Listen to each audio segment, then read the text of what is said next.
माध्यमातून 2-2 खेळाडूंची निवड करण्यात आली आहे.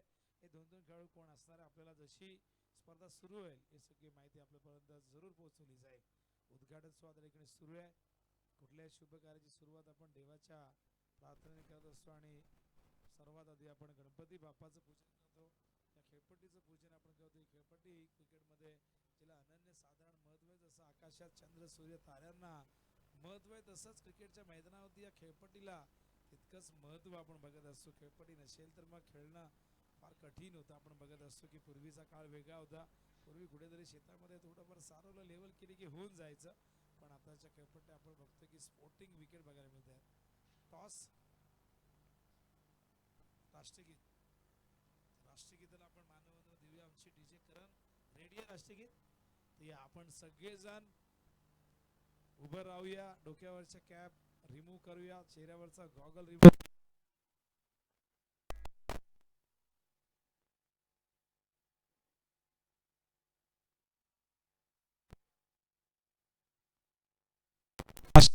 करूया सन्मान.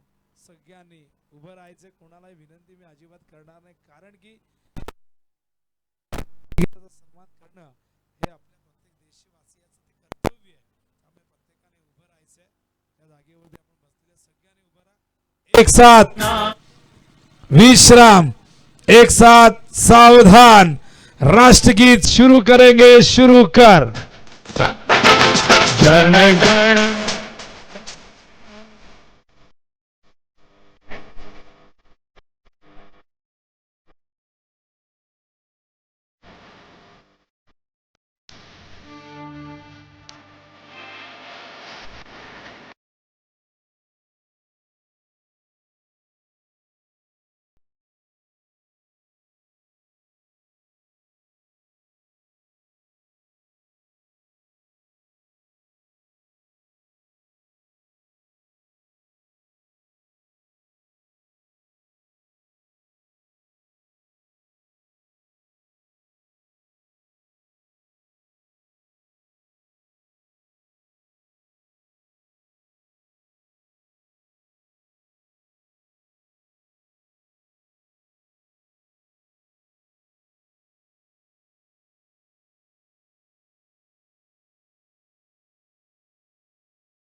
तर सर्वांचं कद्र विशेष कौतुक. डाव्या बाजूला ज्या माझ्या माता भगिनी होत्या त्याही थांबल्यात आणि आपल्याला लहानपणापासून शाळेत शिकवलं जातं की राष्ट्रगीत जेव्हा जेव्हा सुरू होतं ते कुठेही सुरू होत्या, कुठल्याही कार्यक्रमात तुमच्या कानावरती राष्ट्रगीत जेव्हा पडतं तेव्हा तुम्हाला काही सेकंद स्तब्ध उभं राहून या राष्ट्रगीताचा सन्मान करणं गरजेचं आहे.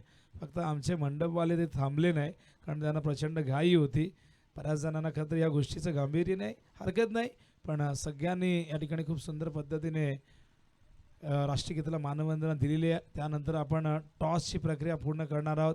सुखदेव पाटील त्या ठिकाणी उपस्थित आहेत. साबेगावचे एक प्रसिद्ध उद्योजक समाजसेवक म्हणून ज्यांची ख्याती राहिलेली आहे आणि त्यांच्या शुभास्ते उद्घाटन सोहळा आपण पार पाडला आहे आणि लगेचच टॉस त्या ठिकाणी केला जाईल. टॉसची प्रक्रिया आपण पूर्ण केली आहे का? टॉस झाला आहे? तर या टॉस आपण करणार आहोत आणि लगेचच मॅच सुरू होईल. तर स्कोरर कोण असतील, ऑफिशियल स्कोरर जर तुम्ही बोलावला असेल तर पाठवून द्या, किंवा कोणी तुमचा कमिटीचा मेंबर जो स्कोरिंग करत असेल तरीही चालेल, पण तो स्कोरर ज्याला स्कोरिंगचा अनुभव असणं गरजेचं आहे. बऱ्याचदा काय होतं की कोणाला तरी जबरदस्ती बसवतात मारून मुटकून, बाबा कर स्कोरिंग, पण त्या विचारायला त्याच्यातलं काही माहिती नसताना त्यामुळे तो थोडासा गडबडतो. तर लाईव्ह टेलिकास्ट तर ग्रामीण टेनिस क्रिकेटच्या माध्यमातून ही स्पर्धा कव्हर केली जाईल. तेजस भोईर यांची वाहिनी आणि बघा प्रणव बेडेकर, बाळाराम बेडेकर यांचे हे सुपुत्र आणि सकाळी लवकर आलेत. तर टॉस वैष्णवी 11 संघाने जिंकलाय. काय डिसिजन आहे? फिल्डिंग. चला वेळ जास्त घेऊ नका, बाकीच्यांनी मैदानाचा ताबा सोडा प्लीज, कारण बघा 11 वाजून 10 मिनिटं झालेले आहेत. खरं तर आपल्याला एक लास्ट 10:30 पर्यंत मॅच सुरू करायला हवी होती, कारण काय होतं की शेवटला मग वेळ कमी राहिला की आपल्याला षटकं कमी करावी लागतात. त्यामुळे टीमची जर पूर्णपणे यादी असेल तुमच्याकडे तर ती यादी आम्हाला द्या. तुम्ही जर बनवली असेल व्हॉट्सअपवरती तर तशी ती पाठवून द्या. कुठले खेळाडू कुठे आहेत, तर आम्हाला कॉमेंट्री करता नाही सोपं झालं कुठला प्लेअर कुठला आहे. कारण बरेचसे प्लेअर आपण बघतो की शहरी विभागातले खेळत आहेत. सगळ्यांना संधी देण्याचं काम आपण बघतो की या ठिकाणी या लीगच्या माध्यमातून देण्यात आलेले आहे.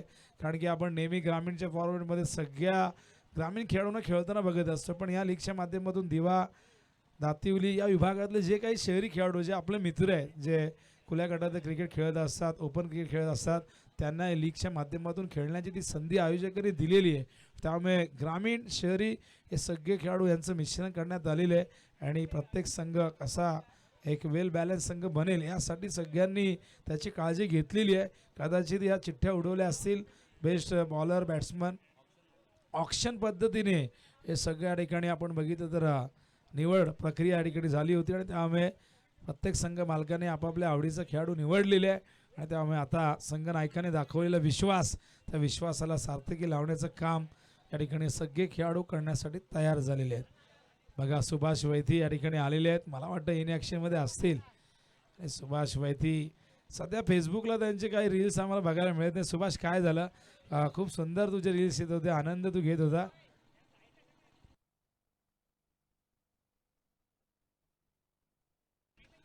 तर थोडंसं या ठिकाणी नक्कीच आम्ही दिलगिरी व्यक्त करतो. आम्हाला काय तर सुभाषच्या आयुष्यात जी फार मोठी घटना घडली, त्यांच्या पत्नीचं दुःखद निधन झालं आहे आणि त्यामुळे आम्हाला ही कल्पना नव्हती. त्याबद्दल आम्ही सुभाष या ठिकाणी माफी मागतो आणि नक्कीच त्यांच्या पत्नीला भावपूर्ण श्रद्धांजली आम्ही अर्पित करतोय. ईश्वर तुला आणि तुझ्या मुलांना, तुझ्या परिवाराला या दुःखातून सावरण्याची शक्ती देव, हीच त्या ईश्वरचरणी प्रार्थना करतोय. खरं तर सहचारिणी अर्धांगिनी